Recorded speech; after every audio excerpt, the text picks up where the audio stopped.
అంత్రాలు, తాయిత్తులు, జ్యోతిష్కాలు, ఈ గారిడీలు క్రైస్తవుడు చేయకూడదా?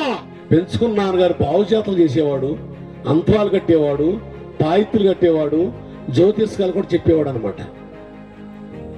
మా ఇంటికి శుక్రవారం, బుధవారం, ఆదివారం ఈ 3 దినాలు కూడా మా ఇంటికాడ ఖాళీ ఉండేది కాదు. మా నాన్నగారు బావుచేతలు చేసి అంత్రాలు, తాయిత్తులు కట్టేవాడు కాబట్టి మా ఇంటికి వచ్చేవాడు కాదు.